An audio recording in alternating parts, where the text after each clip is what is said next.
विठू माऊलीचा गजर म्हणजे महाराष्ट्रातील काँग्रेस मंत्र्यांना उद्या दिल्लीत बोलावण्यात आलेलं आहे। शेतकरी आंदोलनाच्या पार्श्वभूमीवरती महाराष्ट्रातील मंत्र्यांना दिल्लीत बोलावण्यात आले। काँग्रेस पक्षश्रेष्ठींबरोबर राज्यातील काँग्रेसच्या मंत्र्यांची बैठक होतीये। महाविकास आघाडीतील काँग्रेसला महत्त्व मिळतं की नाही याबाबतही बैठकीत चर्चा होण्याची शक्यता आहे।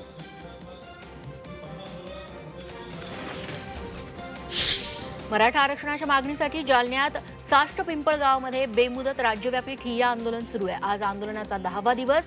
पहाटे आणखी 2 आंदोलकांची तब्येत बिघडली। काल दोघांची तब्येत बिघडलेली होती। या चौघांपैकी तिघांनी उपचार घ्यायला नकार दिलाय। एक आंदोलक बेशुद्ध अवस्थेत असल्यानं त्यांना शासकीय रुग्णालयात दाखल करण्यात आलंय। लातूर जिल्ह्यातील औसा इथं तहसील कार्यालयाबाहेर एमआयएमच्या वतीनं बोंबाबोंब आंदोलन करण्यात आलं। लॉकडाऊनच्या काळामध्ये महावितरणकडून अव्वाच्या सव्वा वीज बिलं पाठवण्यात आली। या बिलांची सक्तीनं वसुली करण्यात येते आहे। त्यामुळे ही जास्तची वीज बिलं माफ करण्याची मागणी आंदोलकांकडून करण्यात आली। लातूरमध्ये पाटबंधारे विभागाच्या कार्यालयाबाहेर नागरिकांकडून आंदोलन करण्यात आलं। काव्हा तवरजा नदीच्या डाव्या कालव्या शेजारच्या सर्व्हिस रोड मोठ्या प्रमाणात अतिक्रमण झालेलं आहे। त्याचसोबत संपादित जमिनीच्या आरसीसी कामाच्या चौकशीची मागणी स्थानिक शेतकऱ्यांकडून करण्यात आली आहे। या प्रकरणी चौकशी करून दोषींवरती कारवाईची मागणी करण्यात आली आहे।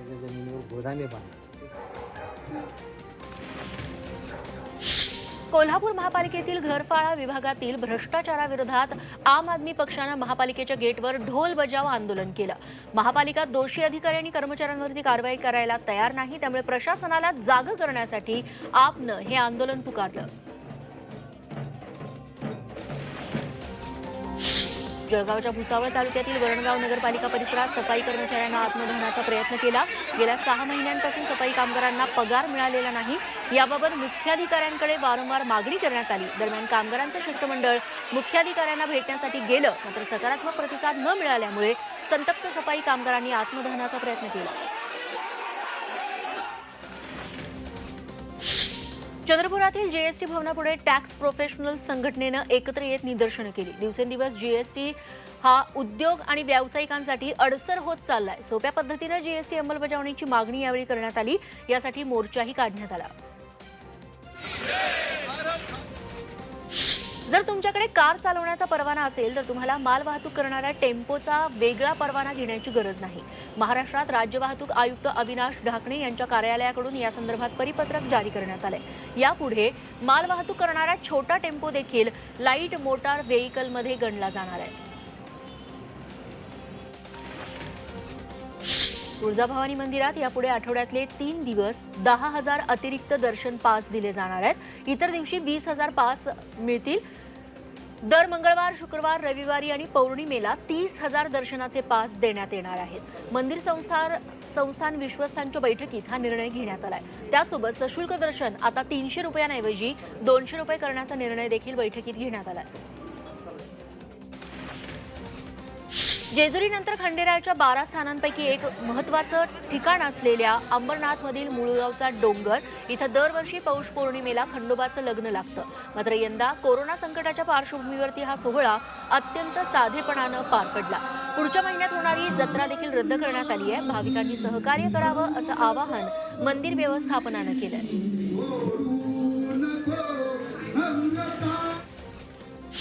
देशातल्या एकमेव बाळ येशू मंदिरातली यात्रा ही रद्द करण्यात आली आहे। दर फेब्रुवारी 2ऱ्या शनिवारी ही यात्रा काढली जाते, ती रद्द करण्यात आली आहे। नाशिक-पुणे महामार्गावरच्या नेहरू नगर इथं बाळ येशू महामंदिर आहे। कोरोनामुळे इथला यात्रोत्सव रद्द करण्यात आलाय। 1.5 दिवसांच्या यात्रोत्सवासाठी राज्यासह देशाच्या विविध भागातून दरवर्षी हजारो ख्रिस्ती बांधव इथं दर्शनासाठी येत असतात। एकीकडे राज्यात बर्ड फ्लूच्या भीतीमुळे लोक चिकन आणि अंडी खायला घाबरतात। मात्र चिकन आणि अंडी खुशाल खा असं सांगत अमरावतीतल्या हजार खवय्यांनी 5 क्विंटल चिकन फस्त केलं। बर्ड फ्लू बद्दल गैरसमज टाळण्यासाठी जनजागृती करण्यासाठी या चिकन मेळाव्याचं आयोजन करण्यात आलं होतं। यावेळी नागरिकांनी चिकनवरती चांगलाच ताव मारला। या मेळाव्याला पालकमंत्री यशोमती ठाकूर यांनी देखील हजेरी लावली।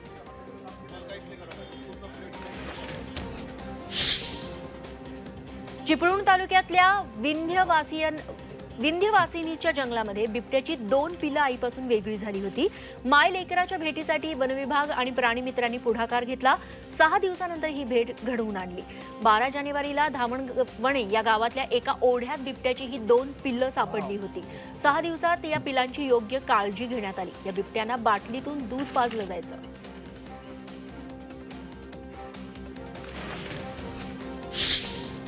महाराष्ट्र एनसीसीतील कॅडेट वॉरंट ऑफिसर कशिश मेथवानी यांचा पंतप्रधान नरेंद्र मोदींच्या हस्ते गौरव करण्यात आला. मेथवानी या एनसीसी एअरफोर्स विंगच्या सर्वोत्तम कॅडेट ठरल्यामुळे त्यांचा गौरव करण्यात आला.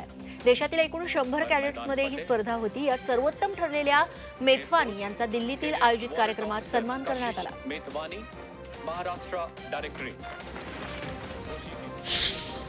मुंबईतल्या घाटकोपरमधला 10 वर्षांचा कार्तिक मोरे यानं दोरीच्या सहाय्यानं रॅपलिंग करत 1800 फूट उंच कोकणकडा पार केला. प्रजासत्ताक दिनानिमित्तानं कार्तिक मोरे यानं तिरंगा ध्वजाला अशा अनोख्या प्रकारे मानवंदना दिली. कार्तिकनं यापूर्वी वयाच्या 7व्या वर्षी लिंगोबाचा डोंगर आणि किल्ले लिंगाणा सर केलाय.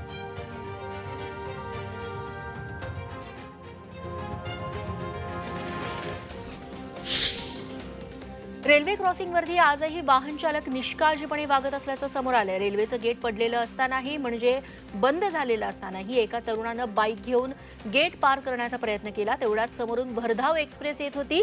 त्यामुळं त्यानं रुळाशेजारीच बाईक टाकली आणि बाईक ओढून घेण्याची वेळही त्या तरुणाला मिळाली नाही. तोपर्यंत भरधाव एक्सप्रेस बाईकला धडक देत निघून गेली. जीवावरती बेतलं होतं ते बाईकवर निभावलं असं म्हणण्याची वेळ या तरुणावरती आली होती. रेल्वे फाटकाजवळ लावलेल्या सीसीटीव्हीत या अपघाताचा संपूर्ण थरार चित्रित झालाय. नागपुरातल्या नागन नदीचं पुनरुज्जीवन आणि सौंदर्यीकरण प्रकल्पाला 15 दिवसात वित्तीय विभागाची अनुमती देण्याचे निर्देश देण्यात आलेत. वित्त विभागाच्या सचिवांनी हे निर्देश दिलेत. गंगा पुनरुत्थान प्रकल्पासाठी नियुक्त पीएमसीच्या धर्तीवरती नाग नदीसाठी देखील पीएमसी नियुक्तीचे निर्देश गडकरींनी दिले. नागपूरचे महापौर दयाशंकर तिवारींनी ही माहिती दिली आहे. सावित्रीबाई फुले पुणे विद्यापीठाच्या तिजोरीलाही कोरोनाचा फटका बसलाय. विद्यापीठाच्या ठेवी निम्म्यानं घटल्या असून त्यामुळे विद्यापीठाची आर्थिक स्थिती बिघडली आहे. अशा परिस्थितीत काटकसरीचं धोरण अवलंबून उत्पन्नाचा स्रोत वाढवण्यावरती भर देण्याची गरज व्यवस्थापन परिषदेच्या सदस्यांनी व्यक्त केली आहे. सातारा शहरातील ग्रेड सेपरेटरचं अधिकृतपणे जिल्हा प्रशासनानं उद्घाटन केलं. विधान परिषद सभापती रामराजे नाईक निंबाळकर यांच्या हस्ते हे उद्घाटन झालं. खासदार छत्रपती उदयनराजे भोसलेंनी या आधीच सर्वांना आश्चर्याचा धक्का देत ग्रेड सेपरेटरचं अचानक उद्घाटन केलं होतं. त्यानंतर आता अधिकृत उद्घाटनाचा कार्यक्रम झाला. मराठा आरक्षणाच्या मागणीसाठी जालन्यात साष्ट पिंपळगावात बेमुदत राज्यव्यापी ठिय्या आंदोलन सुरू आहे. आज या आंदोलनाचा 10वा दिवस आहे. पहाटे आणखी 2 आंदोलकांची तब्येत बिघडली आहे.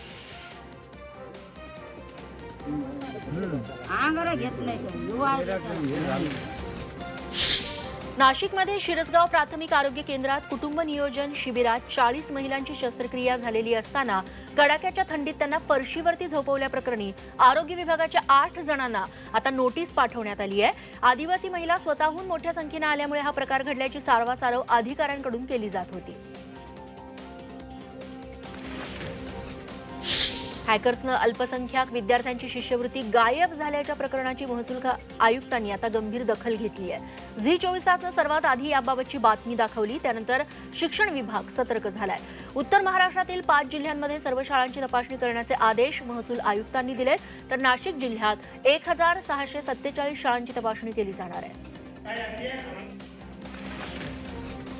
सांगली शहराजवळ कर्नार रोड इथल्या हॉटेल रणवीर मधला हाय प्रोफाईल देहविक्री व्यवसाय उद्ध्वस्त केलाय. धक्कादायक म्हणजे एका पोलीस निरीक्षकासह 6 जणांना अटक करण्यात आली आहे. तर 2 पीडित तरुणींची सुटका करण्यात आली आहे. सांगली ग्रामीण पोलीस ठाण्यामध्ये गुन्हा दाखल करण्यात आलाय. आटपाडी पोलीस ठाण्याचे निरीक्षक अरुण देवकर हॉटेल मालक राघवेंद्र शेट्टीला अटक केली आहे. राजस्थानातील तुरुंगातून पळालेल्या आणि गेली काही वर्ष फरार असलेला कुख्यात गुंड पप्पू गुर्जर याला कोल्हापुरात अटक करण्यात आली आहे. राजस्थान पोलिसांनी कोल्हापुरातील सरनोबतवाडी नजीकच्या उजळाईवाडी कॉलनीतून मोठ्या शिताफीनं रात्री ही कारवाई केली. पप्पू गुर्जर कोल्हापुरात 2 वर्ष राहत होता अशी माहिती समोर आली आहे. पप्पू गुर्जरला 6 सप्टेंबर 2019 रोजी त्याच्या साथीदारांनी AK-47 रायफलनं फायरिंग करून पळून नेलेलं होतं. सोलापूर महानगरपालिकेने एका आंतरराष्ट्रीय कंपनीवरती फसवणुकीचा गुन्हा दाखल केलाय. 2014 मध्ये cyber tech system and software limited या कंपनीला महापालिकेच्या टॅक्स कलेक्शनच्या कामकाजाचं संगणकीकरण करण्याचं काम दिलं होतं. मात्र तत्कालीन नोडल ऑफिसरशी संगनमत करून वेळोवेळी अपूर्ण कामाची बिलं आकारण्याचं काम सुरू होतं. दरम्यान थकीत बिलांमुळे कंपनीकडून सर्व्हर बंद ठेवण्यात आलं. यवतमाळच्या घाटंजी तालुक्यातील मोरे गावात एका तरुणीवरती एकतर्फी प्रेमातून चाकूनं वार करण्यात आला. जखमी तरुणीला तिच्या काकानं रक्तबंबाळ अवस्थेत खांद्यावरून अर्धा किलोमीटर धावत नेत रुग्णालयात भरती केलं. चिंतामण पुसनाके असं हल्लेखोर तरुणाचं नाव आहे. त्यानं 3 ते 4 वार तरुणीच्या पोटात केल्यानंतर चाकूची मूठ तुटली. त्यामुळे चाकू तिच्या पोटातच अडकला होता. तिची प्रकृती चिंताजनक असल्यानं पुढच्या उपचारासाठी तिला यवतमाळमधल्या वैद्यकीय महाविद्यालयात हलवण्यात आलंय. पोलिसांनी आरोपी चिंतामण पुसनाके याला अटक केली. अल्पवयीन मुलीचा हात पकडणं किंवा पॅन्टची झिप उघडणं पॉक्सो कायद्याअंतर्गत लैंगिक अत्याचार नसल्याचं हायकोर्टाच्या नागपूर खंडपीठानं म्हटलंय. काही दिवसांपूर्वी अल्पवयीन मुलीवरती अत्याचार केल्याबद्दल एकाला गडचिरोली सत्र न्यायालयानं 5 वर्ष कारावासाची शिक्षा सुनावली होती. या निर्णयाला आरोपीनं हायकोर्टात आव्हान दिलं. यात अल्पवयीन मुलीचा हात पकडून पॅन्टची झिप उघडणं लैंगिक अत्याचार नसल्याचं कोर्टानं स्पष्ट केलंय. दरम्यान अल्पवयीन मुलांच्या गुप्तांगावरती हात लावल्यास किंवा थेट शरीरसंबंध ठेवण्याचा प्रयत्न केल्यास लैंगिक अत्याचार असल्याचंही न्यायालयानं स्पष्ट केलंय. रायगड जिल्ह्यातल्या पनवेल तालुका पंचायत समितीचे शिक्षण विस्तार अधिकारी नवनाथ साबळे यांना 10,000ची लाच घेताना रंगेहात पकडण्यात आलंय. रायगड लाचलुचपत प्रतिबंधक विभागानं ही कारवाई केली आहे. उमेश इंगोले या शिक्षकाची यवतमाळ इथं बदली होऊन ते तिथं रुजू झाले. मात्र शेवटच्या महिन्याची पगाराची स्लिप देण्यासाठी इंगोले यांच्याकडे 10,000ची लाच साबळेनं मागितली होती. त्यानुसार अलिबागमध्ये जिल्हा परिषद मुख्यालय आवारात साबळेला लाच घेताना रंगेहात पकडण्यात आले. लातूर शहरातील गंजगोलाई भागामध्ये असणाऱ्या कमल इद्रास अग्रवाल यांच्या 4 मजली इमारतीला मोठी आग लागली. संध्याकाळी लागलेली आग उशिरापर्यंत सुरू होती. 10 अग्निशमन दलाचे बंब आग विझवण्यासाठी प्रयत्न करत होते. या 4 मजली इमारतीमध्ये वेगवेगळी दुकानं होती. एशियन पेंटच्या दुकानामुळे आगीचा मोठा भडका उडाला आणि बघता बघता पूर्ण 4 मजली इमारतीला आगीनं कवेत घेतलं. आगीत जीवितहानी झाली नाही, पण कोट्यवधींचं नुकसान झालं. रायगडमध्ये मुंबई गोवा राष्ट्रीय महामार्गावरती डंपरचा अपघात झाला. या अपघातात एकाचा जागीच मृत्यू झालाय. सुकळी खिंडीत पहाटे हा अपघात झाला. उभ्या असलेल्या डंपरवरती वाळू वाहतूक करणारा डंपर आदळल्यानं हा अपघात घडला. अपघातामुळे काही काळ वाहतूक विस्कळीत झाली होती.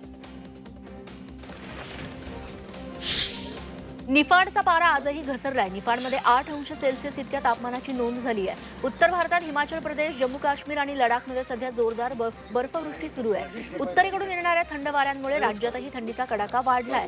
या थंडीचा फायदा हा गहू आणि हरभरा पिकांना होणार आहे.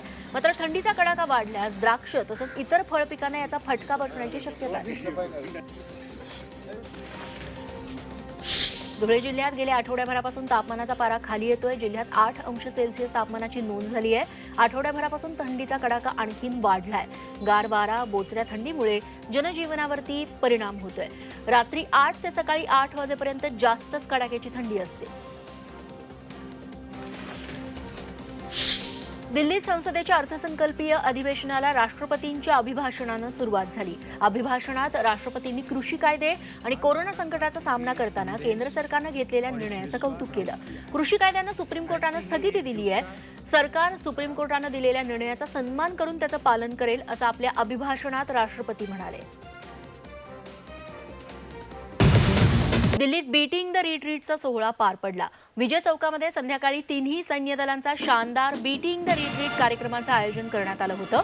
यावेळी राजपथावरती 3ही दलांच्या जवानांनी राष्ट्रपतींना मानवंदना दिली. कोरोनामुळे निवडक निमंत्रितांच्या उपस्थितीत हा आकर्षक सोहळा संपन्न झाला.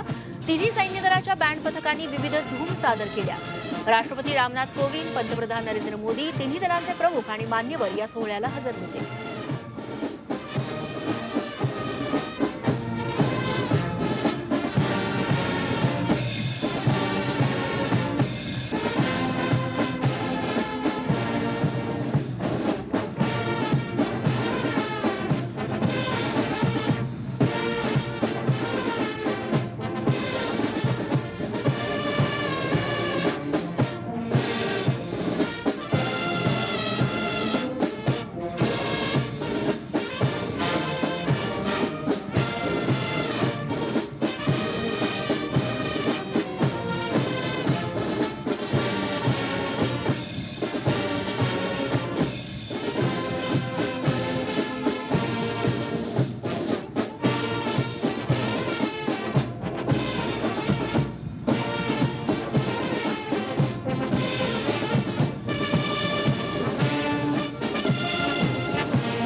भंडाऱ्याची उधळण म्हणजे